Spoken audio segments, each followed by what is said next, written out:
Welcome बच्चों। आज हम पढ़ेंगे पुस्तिका का पाठ 11 जो कि है सर्वनाम। तो आइए जानते हैं कि क्या कहता है पाठ। सर्वनाम क्या है, सर्वनाम शब्द कौन कौन से हैं, सर्वनाम का प्रयोग कैसे किया जाता है, आइए पाठ पढ़कर जानते हैं। उससे पहले आओ चर्चा करते हैं सर्वनाम शब्द कौन कौन से हैं। मित्रों से चर्चा कीजिए। यहाँ हमें एक चित्र दी गई है जिसमें रुचि बाजार जा रही है। वह बाजार से अपने लिए कपड़े खरीदेगी। उसके भाई का विवाह है। इन वाक्यों में रुचि संज्ञा शब्द है। वह अपने एवं उसके शब्द रुचि के लिए आए हैं। ये शब्द सर्वनाम है। संज्ञा शब्द के बार बार प्रयोग करने से बचने के लिए सर्वनाम शब्दों का उपयोग किया जाता है। तो सर्वनाम जो शब्द संज्ञा के स्थान पर प्रयुक्त किए जाते हैं उन्हें सर्वनाम कहते हैं। यहाँ पर कुछ प्रमुख सर्वनाम दिए गए हैं, इन्हें पढ़ते हैं। पहला है मैं, तुम, हम, आप, वह, वे, उसका, उसकी, उसे, मेरा, मुझे, हमने।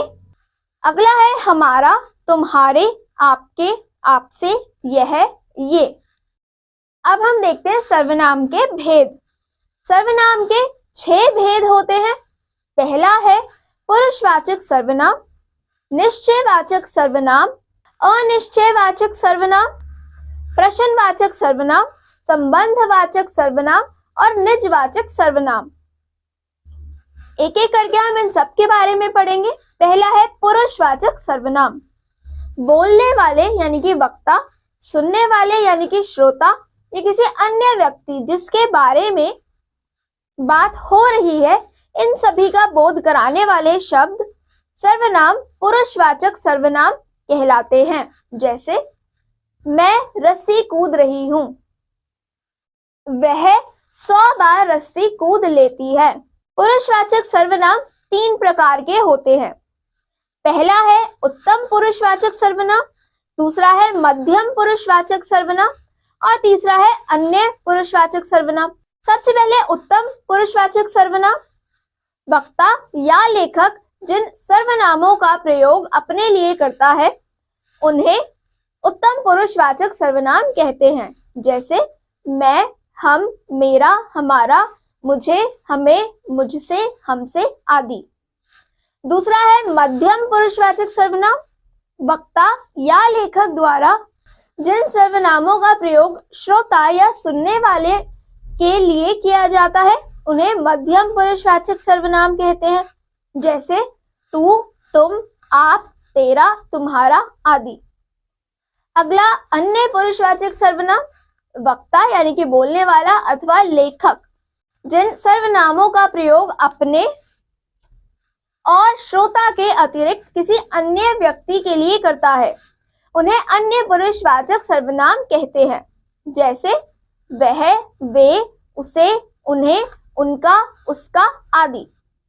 अब दूसरा सर्वनाम होता है निश्चयवाचक सर्वनाम। जिस सर्वनाम के द्वारा किसी पास या दूर की वस्तु या व्यक्ति का निश्चित रूप से बोध होता है उसे निश्चयवाचक सर्वनाम कहते हैं।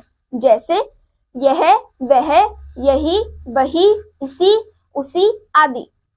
पहला उदाहरण है यह मेरी घड़ी है, वह अंकित का दोस्त है।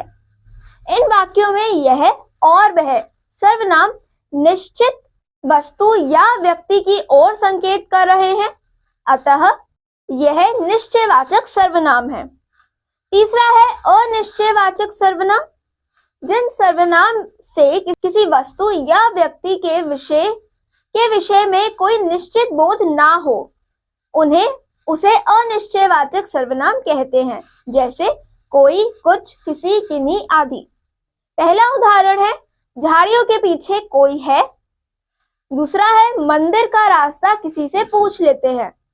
इन वाक्यों में कोई और किसी अनिश्चित वस्तु या व्यक्ति की ओर संकेत कर रहे हैं, अतः ये अनिश्चयवाचक सर्वनाम है।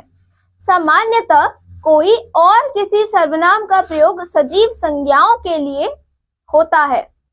चौथा है प्रश्नवाचक सर्वनाम।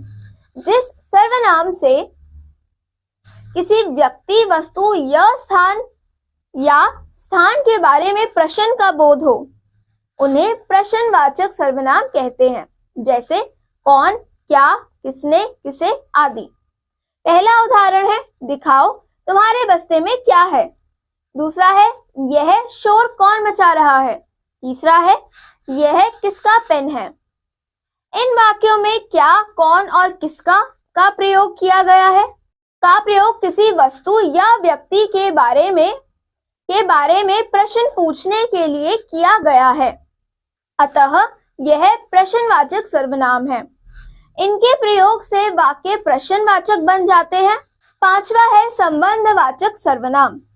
जिन सर्वनामों का प्रयोग वाक्य में प्रयुक्त दूसरे संज्ञा या सर्वनामों से संबंध बताने के लिए किया जाता है, उन्हें संबंधवाचक सर्वनाम कहते हैं। जैसे जो, सो, जिसकी, उसकी, जिसने, उसमें, जो, वह आदि।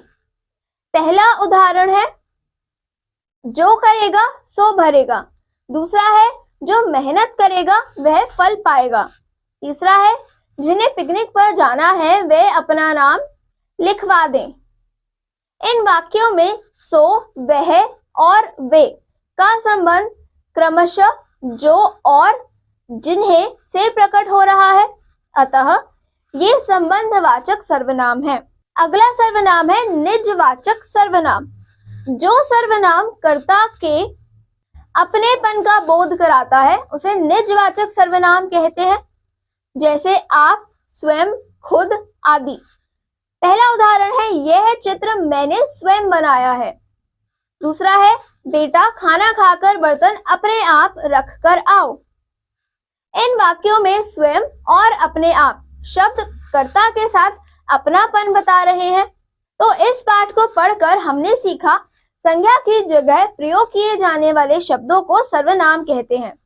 सर्वनाम विकारी शब्द है।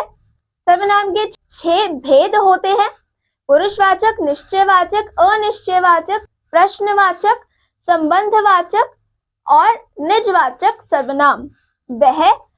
वे सर्वनामों का प्रयोग अन्य पुरुषवाचक और निश्चयवाचक सर्वनाम दोनों में होता है। तो अब हम मिलेंगे अगली कक्षा में नए पाठ के साथ। तब तक के लिए धन्यवाद।